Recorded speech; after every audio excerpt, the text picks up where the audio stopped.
Artinya kenapa galungan sekarang jatuh di purnama? Iya. Memang kita orang sakti bisa ngatur purnama kapan jatuhnya kan nggak bisa. Iya Ratu, benar. Awas nih, kita Hindu yang ada Trihita Karana. Trihita Karana itu kita harus sinkron harmonisasi dengan alam dan semesta. Bagaimana mungkin dalam upacara tidak ada pemotongan hewan?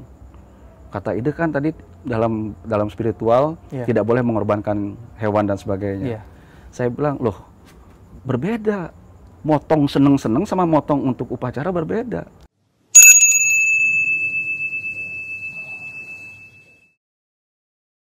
Om Swastiastu, salam rahayu pemirsa Hindu Channel, selamat malam.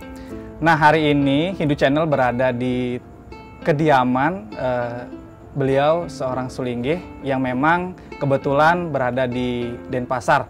Nah, hari ini Hindu Channel akan membahas terkait tentang beberapa hari lalu ada isu, ada berita mengenai karena ini kan menjelang Galungan, dikatakan di berita tersebut bahwa perayaan Hari Raya Galungan atau penampahannya bertepatan dengan Purnama Karo. Nah, di berita tersebut menyampaikan simpang siurnya itu tidak boleh dirayakan atau tidak boleh dilaksanakan.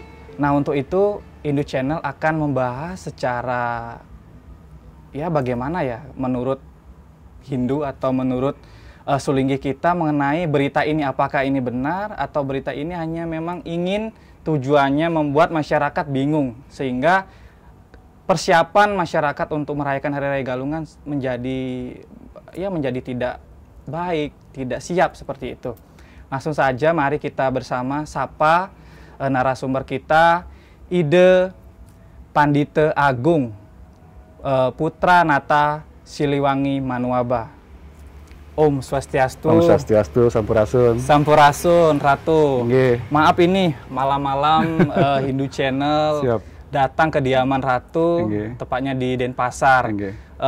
Mungkin malam ini Ratunya lagi sedang capek seperti itu, tapi karena ini permintaan dari pemirsa, ingin bertanya gitu, ingin bertanya tentang kok ini Hari Raya Galungan ini lagi ini apa nama rame Ratu, ya lagi rame sekali di berita, di WhatsApp seperti itu disampaikan ini penampahan Galungan bertepatan dengan Purnama Karo, dikatakan tidak baik dilaksanakan seperti itu. Nanti akan dibahas lebih seperti apa gitu kan, apakah ini memang benar atau seperti apa. Nah, sebelum lanjut tentang statement itu, tentang berita itu, saya ingin mewakilkan pemirsa Hindu Channel untuk bertanya tentang Galungan dulu, Ratu. Sebenarnya Ratu, Galungan ini apakah memang hanya di Bali saja atau di luar Bali pun dilaksanakan? Silakan Ratu. Gini, Om Swastiastu, Sampurasun. Galungan itu cuma ada di Hindu Bali. Hindu yang ada di Bali. Itu tradisi Bali. Nah, jadi kalau bertanya Galungan dan Kuningan itu ada di mana, ya cuma ada di Bali gitu. Tidak ada, Nyepi ada di Bali, tidak ada tempat lain. Nah, kenapa seperti itu? Sekali lagi, Bali mempunyai tradisi yang kuat atas lontar-lontar yang sudah ada mengkristal di Bali, yang sudah berabad-abad lamanya. Dan Galungan itu adalah tradisi umat Hindu Bali, ya, tradisi umat Hindu Bali. Di luar Bali ada nggak? Ada. Orang-orang Bali yang tinggal di luar Bali kan juga tidak sedikit, banyak. Dan mereka merayakan Galungan dan Kuningan itu. Nah, vibrasinya itu membangkitkan tradisi-tradisi tradisional yang ada di luar Bali. Ada ngabung bang, macam-macam nih Galungan itu. Inti Galungan itu adalah gini, kalau manusia ada otonan, bagaimana dilahirkan kembali, dirayakan lagi. Nah, otonan bumi, pertiwi yang kita pijak itulah Galungan. Ya. Jadi Galungan itu adalah gelungan atau bahasa Sunda nama pertempuran antara kebaikan dan keburukan. Kebaikan dan keburukan, pertempuran itu bukan manusia dengan manusia, pertempuran dari kebaikan yang ada dalam diri kita, sifat rajas dan tamas dalam tubuh kita, itu bisa dikalahkan dengan kesempurnaan dharma. Itulah Galungan. Itulah Galungan. Ya. Jadi kenapa konektasinya? Semua bisa merayakan karena sifatnya manusia itu kan harus mengalahkan keburukan dalam tubuhnya. Bagaimana kebaikan menguasai tubuhnya. Bagaimana dharma menguasai hidupnya. Kan itulah simbolis dari galungan. Jadi kalau Ida sih melihat begini, dari esensi itu semua manusia harus merayakan galungan sebenarnya. Karena manusia harus bisa membebaskan sifat-sifat buruknya, lalu memunculkan sifat positifnya. Mengalahkan lah yang negatifnya itu dikalahkan, ditekan demikian rupa, lalu memunculkan dharma, satyanya, kesuciannya gitu. Nah, ini wujud dasar manusia kan penuh keserakahan. Dengan galungan diharapkan keserakahan itu ditiadakan, angkara murka dikalahkan, kebencian dan kedengkian itu dihilangkan dari dirinya manusia. Awas, manusia adalah buana alit. Ya, kita sepakat alit. Ya. Sepakat. Buana alit. Nah, bumi tempat berpijaknya buana alit. Buana alitnya berpijak di buana agung, kan gitu? Berarti kita mengodalin gitu, tempat kita berpijak ini agar tidak terkontaminasi dari keburukan kita. Itulah esensi galungan. Esensi galungan. Ya. Berarti galungan itu tidak, maksudnya secara makna itu juga dirayakan di luar Bali. Ya. Nah, terkait dengan galungan ini artinya semua pun menganggap galungan ini sebagai hari raya yang sangat sakral. Iya, betul. Sangat sakral. Nah, selanjutnya Ratu, terkait dengan galungan ini, kan ada beberapa prosesi yang akan dilaksanakan. Salah satunya ada penyajian dan ada penampahan. Nah, mungkin Ratu bisa menyampaikan arti penampahannya nih seperti apa sih, prosesinya seperti itu? Ya, inilah tadi sederhananya. Ya. Penampahan atau persiapan atau apa artinya penyambutan menjelang hari galungan itu sendiri. Nah, itu prosesinya ada namanya, kalau di Bali kita diajarkan desa mawacara. Ya, desa mawacara. Artinya setiap tempat mempunyai tradisi masing-masing. Artinya setiap tempat tidak bisa disamakan. Itulah istimewanya Hindu. Artinya kalau di Bali pun beda-beda, ada yang di Gianyar caranya beda lagi, Singaraja beda lagi, semua beda-beda penampahan itu. Sesuai dengan tradisinya masing-masing. Ya. Lalu esensinya tidak boleh berubah, menyambut kemenangan gitu. Menyambut kemenangan sang baik, sang dharma sejati yang akan berkuasa atas tubuh kita. Itulah fungsinya penambahan sebenarnya gitu. Jadi euforia tidak boleh berlebihan juga. Awas nih. Di saat kita euforia maka kita mengikuti lagi sifat rajas dan tamas tadi. Kan gitu. Jadi awas nih, kadang-kadang kita lupa, begitu euforia akhirnya kita terikut lagi oleh esensi tadi, esensi keserakahan, tamak tadi, ingin berlebihan dan sebagainya. Nah, di luar Bali itu juga sama dilakukan, karena ada gini loh, penampahan itu ada satu nilai kerinduan orang-orang yang merantau di luar Bali itu, bagaimana merasakan suasana seperti Bali lagi. Nah, itu adalah esensi penampahan. Bagaimana kita berkumpul dengan saudara, sanak saudara untuk menyambut hari besar besok gitu. Itulah penampahan. Nah, jadi esensi dari penampahan adalah bagaimana kita mengikatkan silaturahmi, ke bahasa kita bisa ngambil atau mengikat lagi ke persaudaraan tadi di tempat luar, tidak di Bali. Nah, yang di Bali otomatis karena ini tempat pusatnya, maka dia akan merasakan yang berbeda lagi. Rasanya akan beda, tetapi tetap mengikat persaudaraan. Gitu.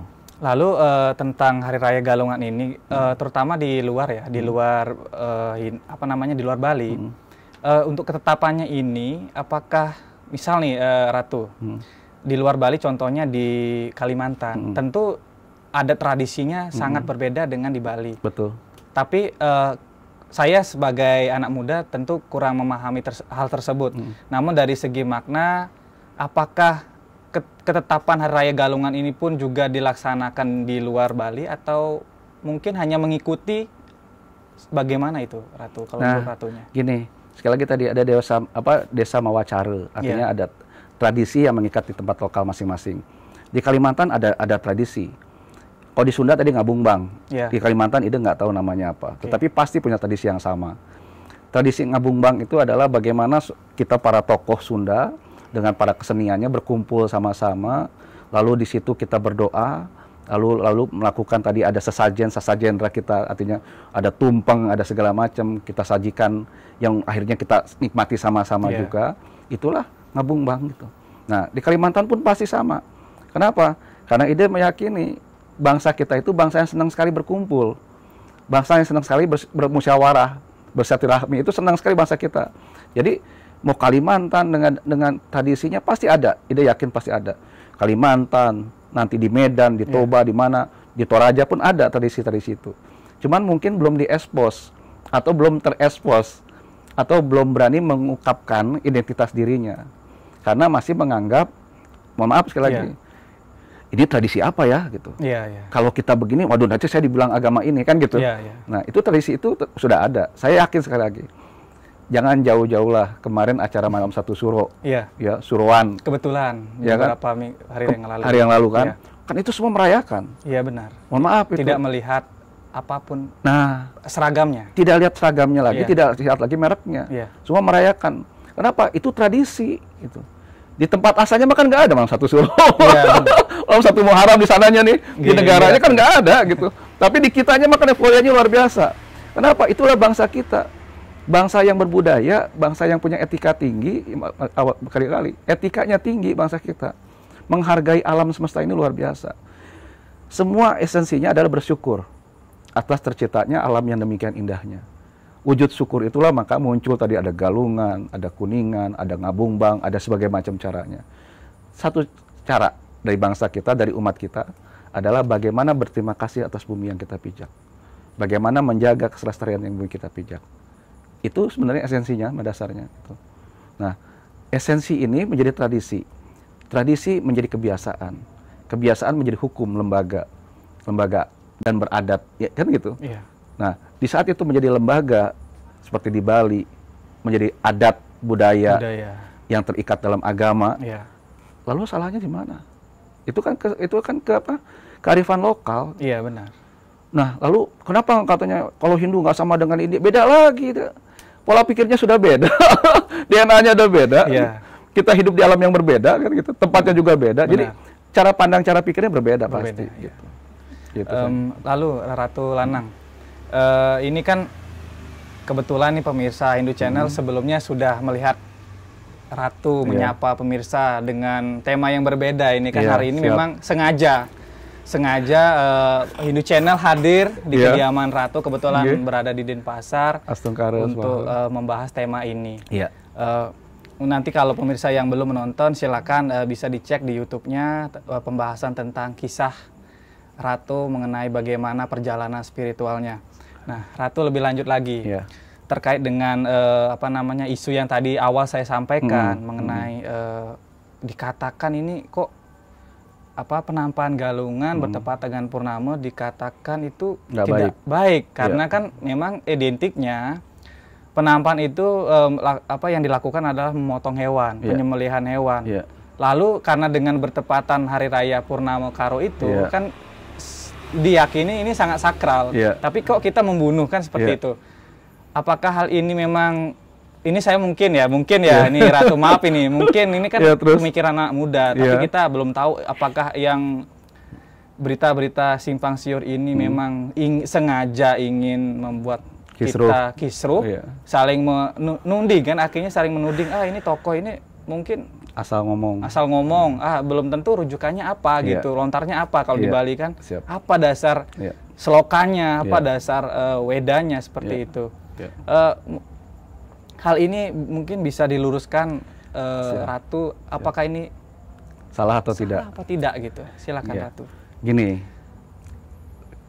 karena ada YouTube dari Hindu Channel datang ke sini banyak juga teman-teman yang bertanya macam-macam. Ada kemarin bisa datang ke sini 3 hari yang lalu pas ide Ratu nyampe ke Bali, sudah ada yang nunggu gitu, bertanya tentang penyembelihan hewan dan sebagainya. Lalu mereka bilang, Ide, saya ingin tanya. Bagaimana mungkin dalam upacara tidak ada pemotongan hewan? Kata Ide kan tadi dalam spiritual tidak boleh mengorbankan hewan dan sebagainya. Saya bilang, loh berbeda. Motong seneng-seneng sama motong untuk upacara berbeda. Awas nih, ini kembali menjawab tadi. Penyembelihan hewan dalam bentuk upacara itu penyempurnaan atas reinkarnasinya hewan itu. Awas, begawan kita mengatakan waktu pas perang nih, Arjuna dengan Krishna dengan Basudewa di kereta perangnya. Lalu kata Basudewa, Arjuna, lepaskan busurmu ke arah lawan. Lalu Arjuna mengatakan, tidak tega ya Basudewa, karena yang akan aku bunuh adalah paman-pamanku, saudaraku, dan keluargaku. Lalu Krishna mengatakan, di saat kamu berniat membunuh, maka kamu hanya sebagai pembunuh. Tapi di saat kamu menjalankan dharma, maka mereka yang terbunuh menjalankan karmanya dengan baik. Sempurna mereka dalam kehidupan. Nah, sama dengan hewan. Karena kita umat Hindu mengakui reinkarnasi, kan hewan ini ada reinkarnasi di situ. Lalu kita sembelih untuk upacara, apa tidak sempurna pengorbanan mereka dalam yatnya? Kan gitu. Kecuali kita nyembelih hewan sambil minum mabok-mabokan, bukan upacara, bukan apa, ya dia sia-sia matinya. Tapi mati dengan baik, hanya untuk menjalankan dharma. Yatnya utama, semua hewan ingin disembelih seperti itu. Karena dia agar bisa hidup kembali dalam kesempurnaan, terlahir kembali dalam kesempurnaan. Karena kita bicara Hindu di sini, kan gitu. Lalu ada yang sia-sia nggak? Nggak ada yang sia-sia. Salah di mananya? Kan gitu. Iya benar. Makanya kalau bicara harus tuntas. Kalau baca juga dari pertama sampai akhir mesti dipahami. Membaca lontar, membaca Weda tidak boleh dengan mata, harus dengan hati, dengan rasa. Beda cara bacanya gitu. Kalau bacanya A, B, C, D, F, G gitu, ya nggak akan salah semuanya. Karena semua pembunuhan. Benar. Kan gitu. Benar. Tetapi kalau kita bicara esensi dari penyembelihan dalam yatnya, dalam upacara, aduh itu sempurna sekali. Semua hewan, tanaman, tumbuhan itu ingin menjadi sebagai sarana upacara, gitu. Jadi tidak ada yang salah. Tidak ada yang salah ya. Iya. Lalu tadi terjadi di Purnama. Loh, itu kan alam yang punya sistem. Artinya kenapa galungan sekarang jatuh di Purnama? Memang kita orang sakti bisa ngatur Purnama kapan jatuhnya, kan nggak bisa. Ratu, benar. Awas nih, kita Hindu yang ada Trihita Karana. Trihita Karana itu kita harus sinkron harmonisasi dengan alam dan semesta. Kita nggak bisa menolak itu semua. Awas deh, jangan ngaku Hindu tapi masih pengen mengatur alam, tata dan sebagainya. Hindu itu harmonisasi dengan alam. Artinya apa? Alam yang menciptakan, alam yang menentukan. Makanya kalender di Hindu pasti sifatnya. Kapan purnama jatuhnya, kapan ini pasti sifatnya. Hitungannya pasti. Tidak pernah meleset. Kenapa? Karena kita bicara alam, bukan bicara logika. Galungan jatuhnya di purnama. So, ini dua tempat waktu yang sangat mulia. Sangat mulia. Mohon maaf ini. Bagaimana kita sesembahan pada Dewi Bulan, pada Sang Bulan yang memberikan kekuatan pada bumi ini. Lalu Sang Bumi yang diberikan kekuatan oleh Sang Bulan kita sucikan, apa nggak kurang sempurna? Benar. Nah, ini ingin saya pertegas sedikit agar identitasnya Ida dipahami. Ida sebagai Sekretaris Sabha Pandita PHD Pusat. Saya wakil Dharma Adiaksa PHD Pusat. Artinya saya ada di PHDI dan di organ tertinggi di Sabha Pandita. Nah, jadi Sabha Pandita itu adalah pendeta-pendeta yang berkumpul. Itu jumlahnya yang terdaftar di negara itu 33 orang. Dari semua provinsi ada di situ mewakili. Nah, saya mewakili dari Sunda. Jadi Sabha Pandita tidak mengeluarkan statement bahwa besok galungan tidak boleh dilakukan. Kenapa? Karena Sabha Pandita sudah memutuskan bahwa kita mengikuti hasil dari PHDI dan Pasar. Beliau mengatakan boleh dengan pertimbangan kita kan sama-sama PHDI. Masa PHDI bersisi paham kan nggak mungkin. Benar. Jadi kita mengakui hasil analisa dari teman-teman PHDI. Itu kita dukung gitu. Saya nggak boleh sebagai Sabha Pandita menolak itu. Gitu. Karena saya harus mendukung apapun keputusan PHDI rekan-rekan yang ada di Denpasar. Baik, maaf Ratu, sebelum Ratu jawab mengenai bagaimana keputusannya, saya ingin bertanya lagi mewakilkan pemirsa Hindu Channel. Karena ini memang sangat ini kalau anak muda melihat ini mungkin momen yang sangat langka. Karena kan Purnama bertepatan dengan menjelang besoknya itu Hari Raya Galungan ini otomatis sangat luar biasa. Seperti itu. Lalu cara masyarakat umat Hindu merayakannya dengan upakara, dengan Banten. Apakah itu tetap berjalan seperti biasanya? Mungkin ya purnama-purnama seperti biasanya ya Ratu? Atau ada tambahan lainnya? Atau mungkin dari segi doa? Karena ini kan memang bagi saya sendiri ya anak muda melihat fenomena ini karena kita percaya dan yakin suatu fenomena yang tidak aneh dan langka itu luar biasa bagi saya gitu. Jadi seperti apa itu Ratu? Apakah memang ada tambahan mungkin dari segi ritualnya atau upakaranya dan doanya gitu? Silakan Ratu. Ini hal yang pertanyaan yang bagus banget ini. Apa bertambah? Yeah. Apa mengurangi? Yeah. Apa ada apa perubahan? Yeah. Gini, esensi ritual ada esensi rasa. Awas nih, ritual ada rasa. Lalu artinya beban tenan dan sebagainya. Yeah. Itu pun adalah penyajian atas rasa ucapan terima kasih kita kepada alam semesta ini dan kepada sang bulan. Kan gitu. Lalu saya bilang tambahkan, nggak boleh Sulinggi bicara kayak gitu. Kenapa? Sabdanya seorang Sulinggi itu jadi perintah nantinya. Baik. Ya, awal berbahaya. Yeah. Karena saya sebagai seorang Sulinggi, apalagi sebagai di Sabah Pandita, saya mengatakan nambah. Sedangkan di lontarnya tidak ada kata-kata tambah. Yeah.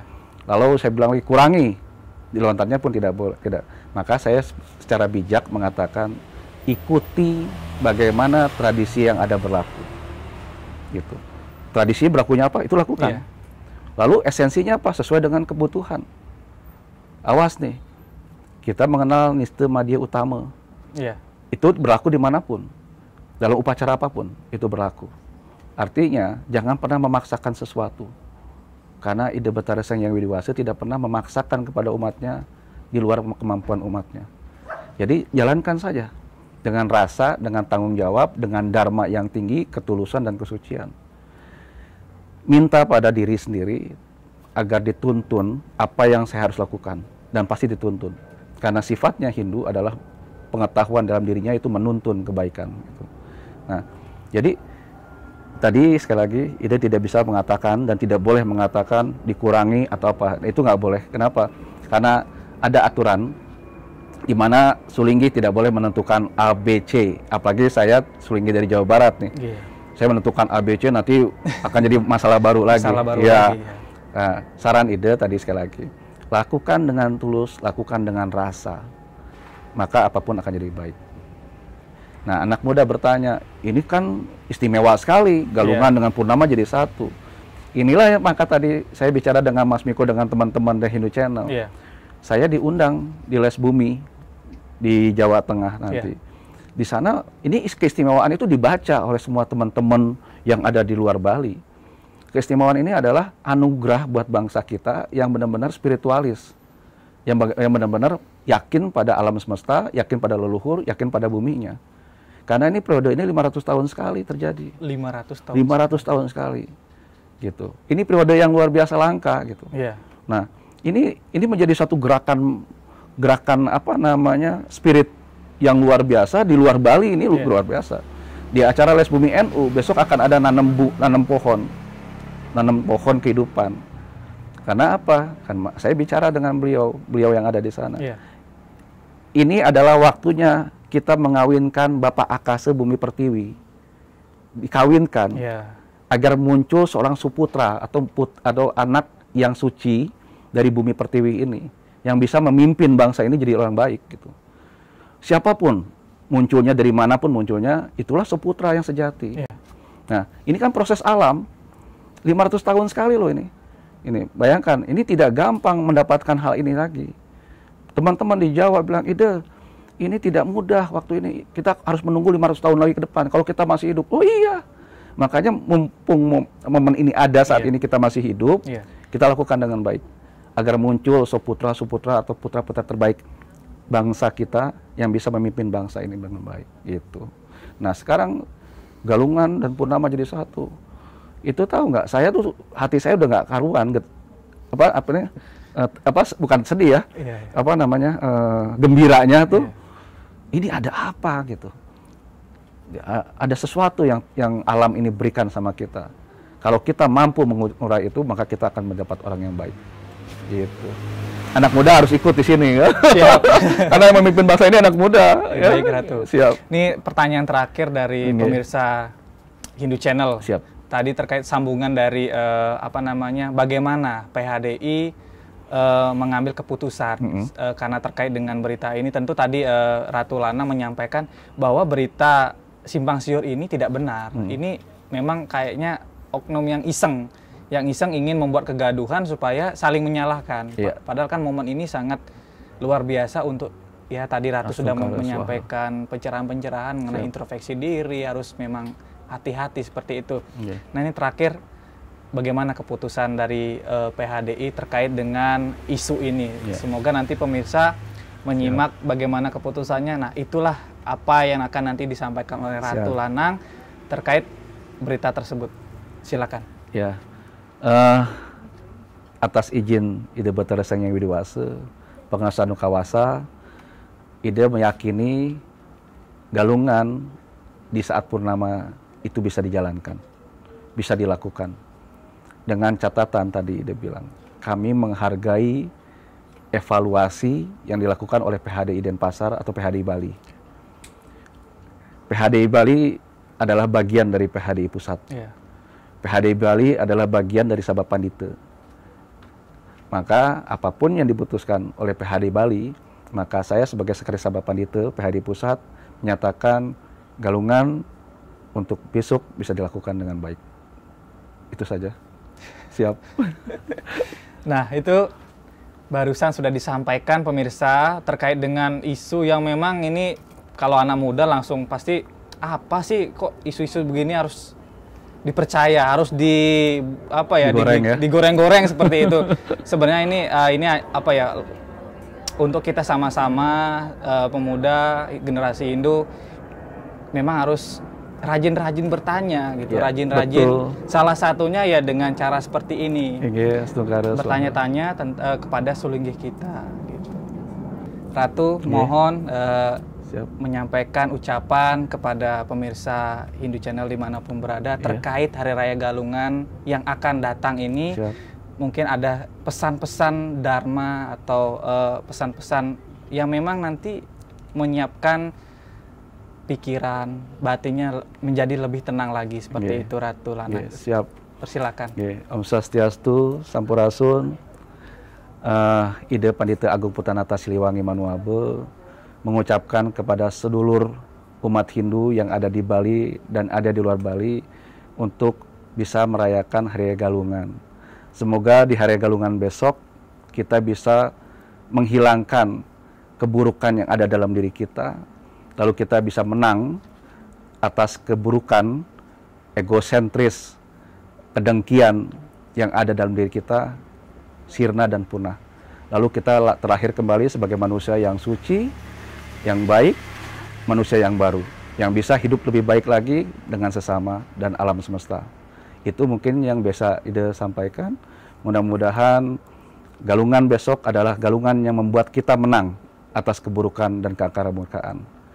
Baik pemirsa, hari ini sudah kita sama-sama lega karena berita tersebut memang tidak benar, dan kita wajib berterima kasih kepada sulinggih kita, Ratu, yang sudah bersedia menyapa pemirsa dimanapun berada, yang sudah menyempatkan waktunya untuk menyampaikan pencerahan di hari ini. Semoga apapun yang dibahas hari ini, pemirsa Hindu Channel bisa menerima dengan baik, dengan benar, dan mencerna sebaik-baiknya. Sekali lagi, jangan lupa pemirsa Hindu Channel selalu dukung Hindu Channel dengan cara like, komen, dan subscribe. Tentunya nanti jika pemirsa ingin tanya-tanya, silakan komen atau silakan tag sosmed Hindu Channel, dan ingin menanyakan tentang apapun, pokoknya silakan di komen. Ratu Lanang, terima kasih juga sama-sama untuk pencerahannya hari ini, untuk jawaban yang memang patut diluruskan seperti itu. Apapun yang memang berita ini beredar, mudah-mudahan itu hanya berjalan gitu saja. Ada tambahan sedikit. Tambahan, silakan Ratu. Kenapa kok ada yang ingin menggoreng itu? Tadi Ratu jawab, karena ini momen yang langka. Tidak semua orang ingin bangsa kita melahirkan putra terbaik. Tidak semua orang ingin melihat bangsa kita rukun, damai, dan tentram. Dan itu pasti ada. Karena sifatnya dunia ini kan baik dan buruk. Nah, di saat orang lain tadi mengungkapkan itu lalu terjadi disharmonisasi, maka tujuannya dapat. Gitu. Maka teroris itu tidak hanya menyantamkan bom atau menghancurkan bom dengan bomnya, dengan senjatanya, tapi teroris bisa menghancurkan tadi kepercayaan orang dengan agamanya, kepercayaan orang dengan organisasinya, kan gitu. Nah, inilah pilihan kita untuk menjadi lebih baik. Anak muda sebagai ujung tombak ini luar biasa. teman-teman Hindu Channel datang ke Bali untuk mendapatkan ini gitu. Ini buat ide Astungkara Wanugraha, berkah buat saya sebagai orang tua punya anak muda yang punya seperti niat yang baik seperti ini jarang sekali gitu. Mudah-mudahan sekali lagi Hindu Channel tetap makin maju dan generasi muda bergabung di Hindu Channel sebagai ujung tombak pemersatu bangsa, ujung tombak yang membuat bangsa ini harmonis dan penuh cinta damai. Ya. Sekali lagi hatur nuhun Ratu Lanang sudah memberikan pencerahan. Sama-sama sayang. Khususnya kepada pemirsa Hindu Channel dimanapun berada dan kepada anak-anak muda di balik layar Hindu Channel ini, dan terima kasih juga dukungannya kepada kami semua. Mari Ratu Lanang kita tutup bersama perbincangan hari ini. Semoga apapun itu menjadi hal yang sangat baik. Astungkara Swaha. Mari Ratu Lanang. Om Santi. Om. Terus semua.